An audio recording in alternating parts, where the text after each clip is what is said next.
Hi, I'm Tim de Man, game music composer. In the late 90s, two enormously influential console games were released that would shape the gaming landscape for decades to come. The modern 3D action game, be it Spider-Man or GTA or Breath of the Wild or Xenoblade, owes much of its DNA to these two games. Of course, I'm talking about Bubsy 3D and Buck Bumble. Oh wait, no, it's Ocarina of Time and Final Fantasy VII. Both of these games were technological trailblazers, the one in the free-roaming 3D action space, the other in its narrative design, and both are still held as pinnacles in their long-running and well-respected series. They're very different in many ways, but their combined innovations can still be acutely felt today. I could talk endlessly about how the modern 3D action game is the baby of these star-crossed lovers, and let me know in the comments if you'd like me to talk about that endlessly, but today I wanted to focus on one particular element in which these games are mirror images of each other: their music. It's the musical clash of titans! Both games have country waltzes, both games have zany up-tempo minigame music, both games have magical girlfriends, and both games have the best overworld music I've ever heard! One of these soundtracks is elegant and deliberate, the other virtuosic and sweeping. Both of them contain both earworms and ambitious complex nonsense. One of them is the bestest, and the other the worstest. Which one is which? Let's find out. First, we'll talk a bit about the composers, and after that we'll have a listen at both soundtracks. We'll look at both games' opening, then their twist, and then their conclusion. Let's go! Both Final Fantasy VII and Ocarina of Time were developed when their composers were at the height of their powers. These composers, of course, being the ultimate vanilla answer to what's the best game music composer of all time, Koji Kondo and Nobuo Uematsu. These two people have a lot in common. They're both from the same country, are of the same generation, and both started working for an up-and-coming game company early in their careers, in the mid-1980s. Kondo, of course, worked for Nintendo's internal development studio, and Uematsu at the fledgling Squaresoft. They both cut their teeth writing music for the same 8-bit console, the NES.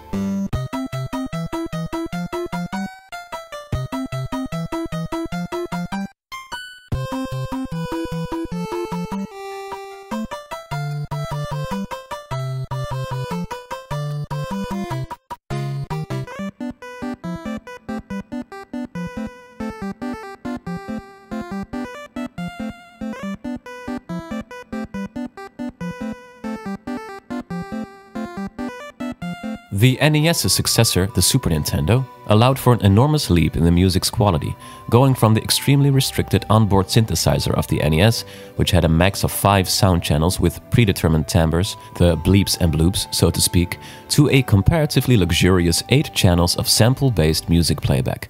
Suddenly, orchestras and rock bands and what have you were possible, and console game music composers were able to stretch their wings.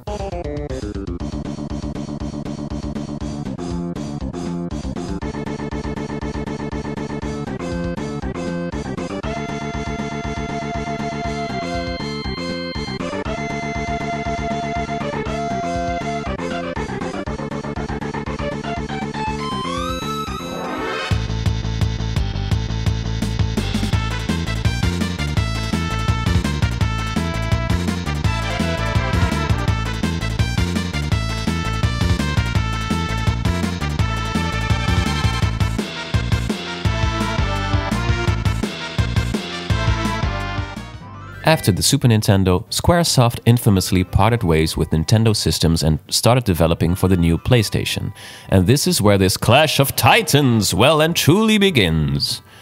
Ocarina and Final Fantasy VII both feature music from composers that have well and truly found their footing, composing on systems that again allowed for greater musical ambition than the previous system. Paradoxically, the PlayStation's sound chip was the direct successor to the Super Nintendo's, both being designed by Ken Kutaragi. Anyways, despite their hardware allowing for pre-recorded music, as can be heard in F-Zero X on the N64 and many a PlayStation game, both games relied on the tried-and-true onboard MIDI approach. That's also true in a broader context. Structurally, Ocarina is a direct successor to A Link to the Past. It decides to innovate on a very particular terrain, namely that of 3D traversal and combat. Final Fantasy VII is essentially a redo of Final Fantasy VI and keeps the tried and true semi-turn-based combat with separate adventure map, but with the storage capacities of CD-ROM allowing its cinematic aspirations to finally flourish. Speaking of cinematic aspirations, let's take a look at the first round in this musical clash of titans, the opening. I will utterly spoil both decades-old games, by the by. Ocarina starts out with an all-timer of a title screen, with an absolutely iconic piece of music. It teases multiple locations that you'll visit, including a very late game scenario to feed the imagination about the course of the story.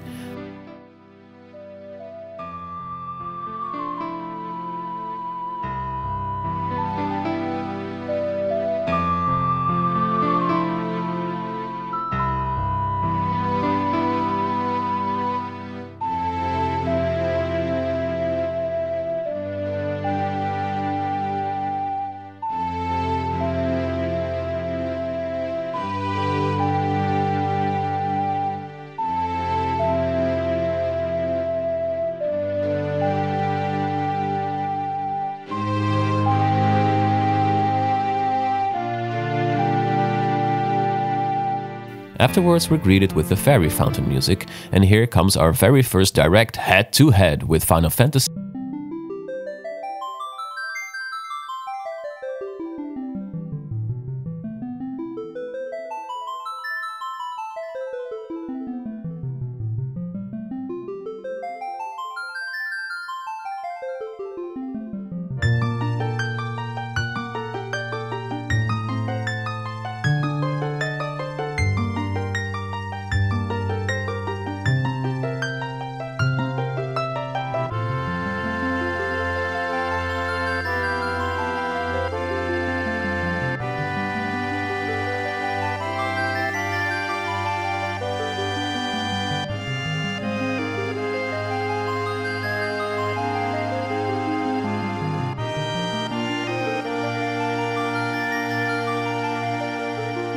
I always think it's fun to compare and contrast these two. They're very similar, but Zelda's is a little bit more fanciful and fairy tale-like, while Final Fantasy starts out very elegant and minimal thanks to its chiptune roots, but ultimately becomes big and meaty. One the meatiest point for Final Fantasy VII and one the fanciest point for Zelda. Ocarina then continues with not one, but two pieces of primo foreshadowing. Link doesn't have a fairy and has a nightmare about Dr. Polygon Nose. We're greeted with Ganondorf's theme, after which we're visiting the Deku Tree, hearing another truly iconic piece of music.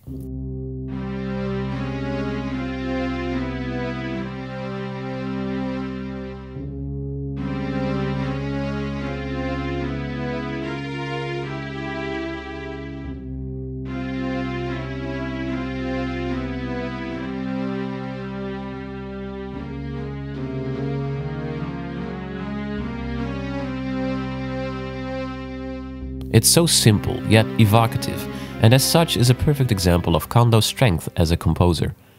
After that we get some tasty contrast and 3D engine show-offing, with Navi's Flight.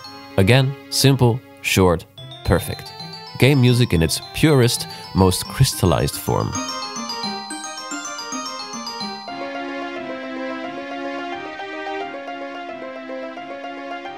Let's take a look at Final Fantasy VII's intro. Again, the foreshadowing is off the charts, a look at space and Aerith's glorious low-poly face in the live stream. Then we get hit over the head with some glorious CGI, with music that perfectly takes us up into the sky and down into the streets, after which we get hit over the head with a super smooth segue into the legendary bombing mission. We get hit over the head with awesome a lot in Final Fantasy VII.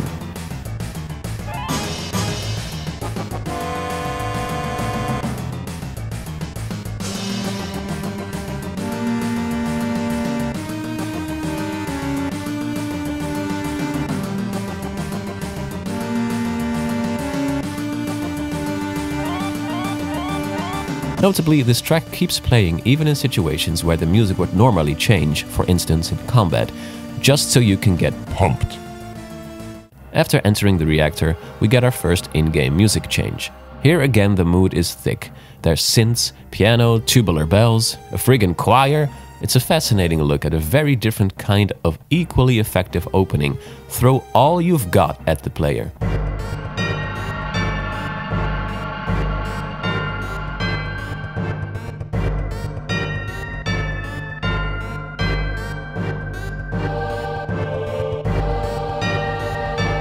Soon the reactor gets blowed up, and we finally get to cool down with this gorgeous piece.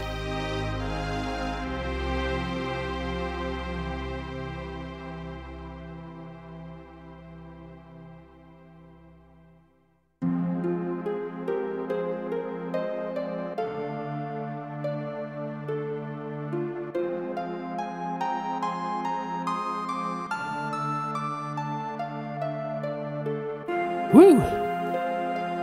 So what have we learned looking at these openings? Ocarina, short, elegant, evocative, tasteful. Final Fantasy VII, big, virtuosic, bombastic. They're so different, yet both incredibly melodic and effective. Ocarina gets a "the most elegant" point, and Final Fantasy VII a "the most epic" point. Wow, they're still tied. Let's see if that continues in the next segment. But first, bonus round! Magical girlfriend music head to head.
It's time for the second round of this comparison, the twist.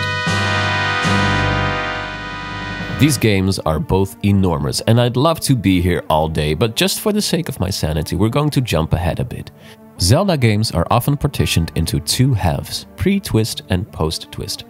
In Ocarina, the twist is friggin' time travel! With Final Fantasy VII, there's not a single twist. This game is made of twists, and each one is tailored specifically to make your jaw drop. Just from the top of my head, I can think of 4 major twists: leaving Midgar, revisiting Nibelheim, Aeris' fate, North Crater. Let's take the middle and most famous one, Aeris. In Ocarina, after you finish the first 3 dungeons collecting sacred stones to stop Ganondorf from getting the Triforce and taking over the kingdom, you return to Castle Town and your nightmare comes true. Zelda flees the castle and Ganondorf Polygon Nose gives chase. This time we get to hear more of Ganondorf's theme, a theme that's still used in modern Zelda games. It has some similarities to the Deku Tree's music, interestingly enough. Another cool thing is that there's Ocarina playing in many of the game's tracks, giving the music a cool thematic through line.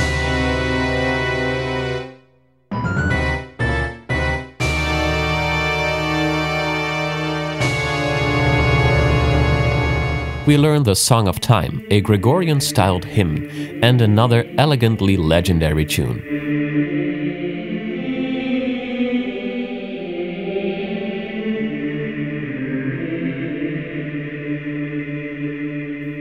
We get the Master Sword, here's some sweet Kondo heroics, but Dr. Polygon Nose cuts it short. He's followed us and is now able to burninate the countryside and take over the kingdom. As punishment, we get sent to Whole Tone Scale Land to discover we now also have a massive polygon nose.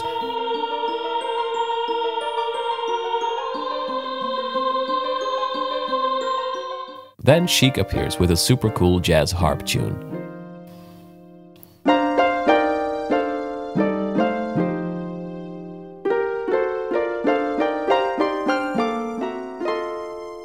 Weirdly enough, the strongest musical moment in the twist happens in the future castle town, where previously we had a chirpy tune with dancing couple and jugglers. Now there's just subtle combat music and freaking shrieks in the background while we get assaulted by zombies. Oof. Returning to Hyrule Field and hearing its music still heroic and intact is one heck of a relief. Well, let's see if Final Fantasy VII can top this.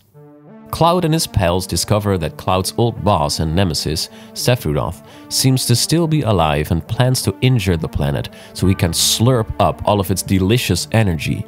It seems like Sephiroth has some kind of power over Cloud, because Cloud has been acting strange now and then, giving Sephiroth the magic he needs to call Meteor and bonk it on the planet. Fortunately, our magic girlfriend Aerith has a plan to prevent this from happening. She disappears and we give chase. We find an old abandoned city with an actual fantasy castle inside, which we explore while the most ominous music is playing. We find Aerith praying, and a corrupted version of Cloud's theme starts playing. While he draws out his enormous sword, it's messed up.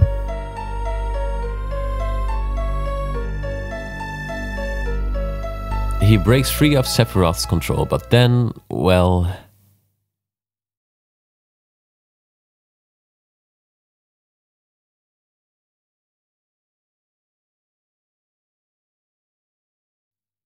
No music plays while this happens, similarly to Ocarina's Castle Town. Immediately afterwards we get a perfectly timed rendition of the sweet Aerith's theme, which notably keeps playing even during the high-intensity boss encounter afterward. Gulp.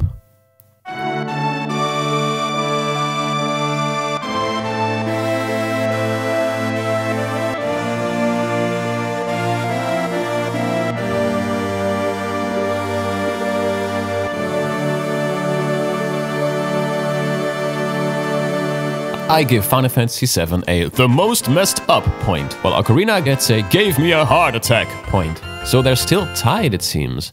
Curious. Let's see how they fare in their endings. But first, bonus round, Country Waltz head to head.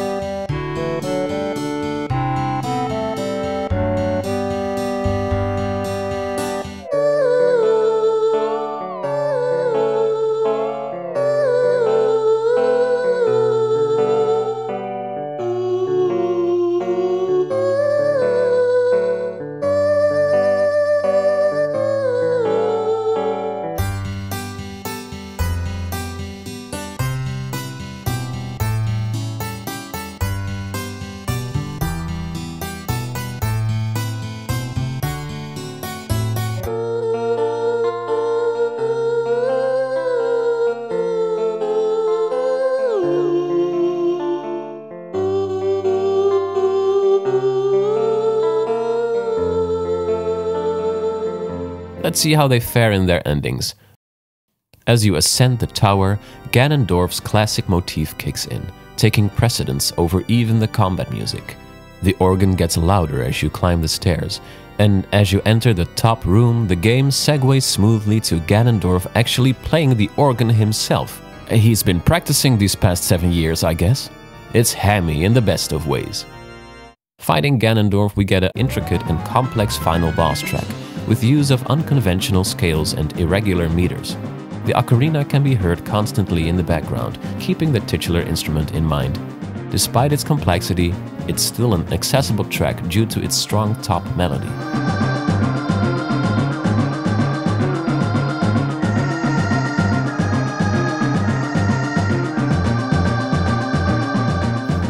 After Ganondorf croaks, we have to escape the collapsing tower. Wait, that's the wrong countdown music. Like with most Ocarina tracks, this is also quite a short loop, but it's got a great groove and sense of polish. And then we get to the true final track.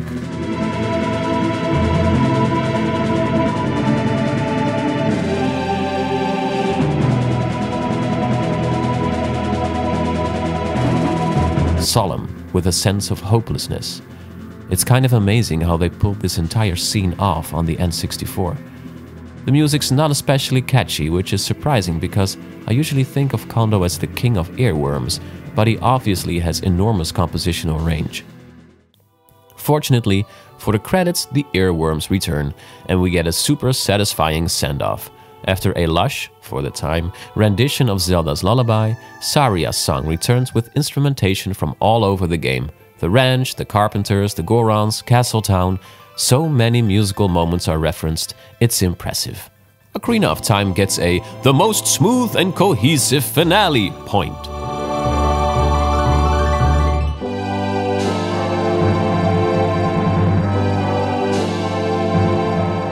Final Fantasy VII. After a whole bunch of shenanigans, Cloud ends up in a coma, finds out whether he's a clone of Sephiroth or not, the team fights Mecha Godzillas. We descend down into Northern Crater to prevent Sephiroth from throwing a meteor at the planet. And again, Uematsu beats us over the head with awesome. First we get Judgment Day, where multiple motifs intertwine, most notably Cloud's and Aeris's, as the party makes their final stand to avenge their fallen comrade.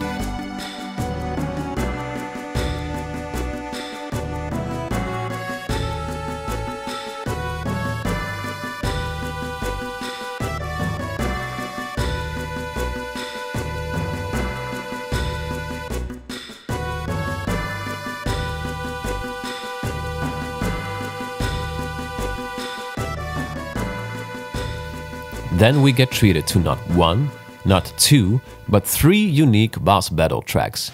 The amazing Genova Complete, which uses elements of the regular combat track, giving it a fantastic send-off.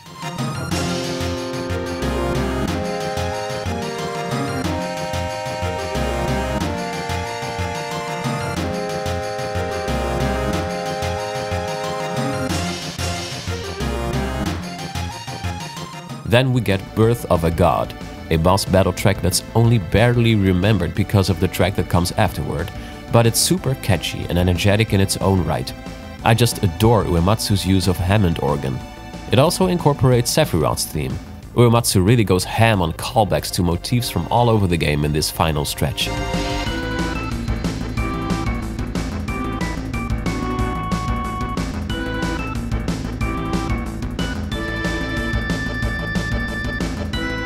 Of course, I don't have too much to add about the iconic final boss track of the game, only that here is where the PlayStation's additional storage space finally gets used for the music for an additional live choir. It's so awesome, in fact, that Final Fantasy VIII started with a choir in its opening. Interestingly enough, there's no theme reuse in One Winged Angel. It's all original operatic material, and it feels almost episodic in its composition, each segment leading on to a distinct next one without much repetition.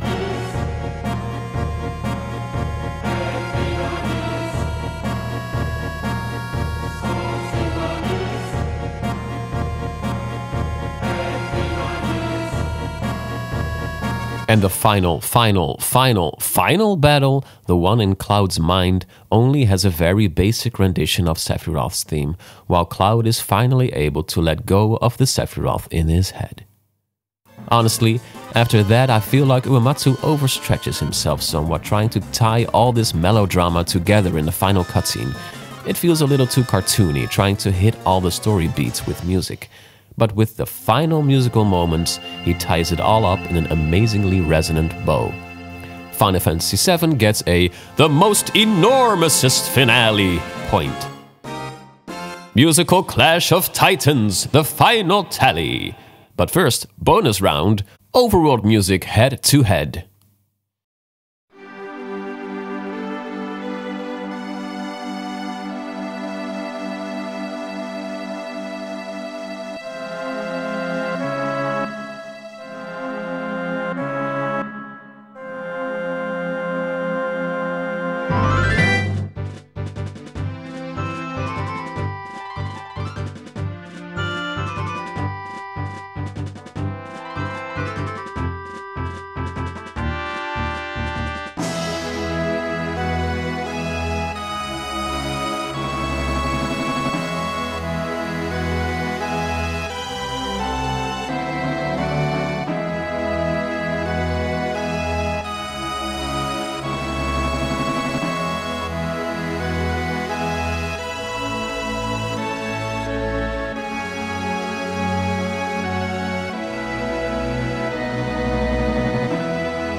The final tally. We skipped over so much of both of these soundtracks. Final Fantasy VII's mega catchy town tracks, Ocarina's surprisingly dark and moody dungeon tracks. Suffice to say, if you know one but not the other, go check them both out. So adding up all the points, let's see. Wait, what? It's a tie! Who would have thought? Ocarina is a bit more compact and elegant, while Final Fantasy VII is bursting at the seams with ideas. Ocarina has the smoothest, most polished finale, while Final Fantasy VII absolutely has the biggest and most stuff-filled one. Final Fantasy VII's twist is responsible for a lot of gamers' tears, while Ocarina's gives the player a real sense of agency and role in the story. Ocarina's opening is quiet and subdued and does a lot with relatively little. Final Fantasy VII's opening lures you in with mystery and space and then goes utterly ham, impressing its players, and does a lot with a lot. I love them both so much and know both of these soundtracks like the back of my hand, but still learned something new looking at them like this. I thought Ocarina was the catchy one and Final Fantasy VII the dark one, but it seems my opening remark about these games being mirror images of each other was more true than I realized going in. Ocarina is bright and catchy on the surface and reveals a deep pool of nuance and range underneath. Final Fantasy VII is big and epic on the surface, but has so many light, quirky and catchy moments later on in the game as well. That's why I'd love to see an interview with both Kondo and Uematsu at the same time. They both know how to do catchy like the best of the best, and both know how to do dark and serious amazingly well too. Plus, they're surprisingly able to sound a lot like each other. Let me know in the comments what your feelings about these two legendary soundtracks are. I'd like to end this video by thanking all of my patrons who genuinely make running this channel worthwhile. Thank you so much. And thank you for watching, and I'll see you next time.